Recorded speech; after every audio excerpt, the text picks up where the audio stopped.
buntag sa tanan, laing adlaw na karon no, traffic sa kahitasan nga maayo pud atong tempo sa kadagatan.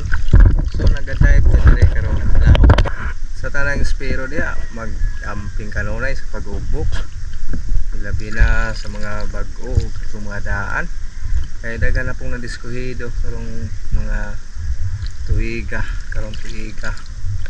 So amping og sa uban nga mga sikay diha labi na kadto mga lumalansaray sa mga politiko to aron sa kabutiran nagadiskartig maayo sa alang sa kalambuan sa ilang lungsod.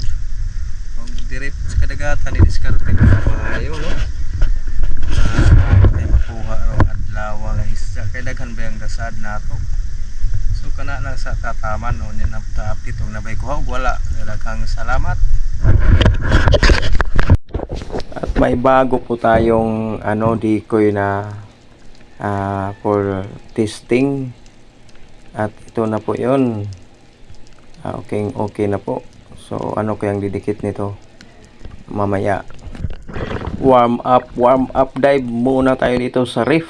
At pagkatapos nito, punta na tayo sa blow.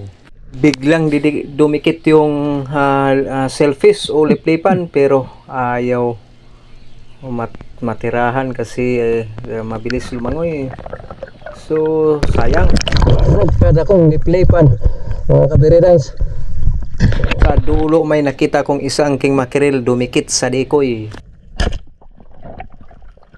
Nagpagiwang-giwang pa yung buntot niya natamaan sa spine po mga ka-very nice.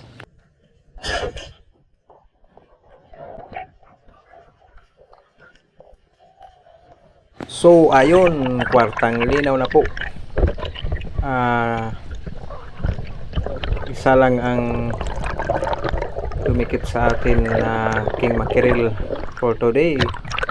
So ayun, nahuli na po siya. Nasa 5.2 kilograms lang po to mga ka-very nice, pero at least di na zero sa araw na to kasi yung king mac mostly pag lampas na sa full moon, konti na lang dito sa amin. Mahal po tong kilo dito, per kilograms.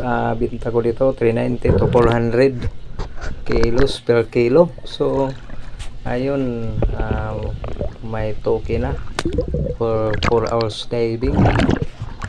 So ito lang muna. Na tayo usang nakuha ron pit sa 15 sa Abril. Usang ating mackerel gitistingan nato atong dukoy.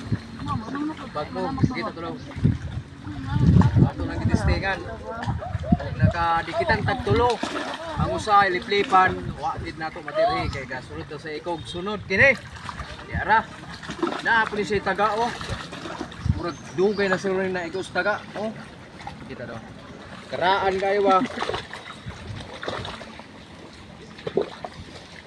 Maigid siyang pagkaigo na to.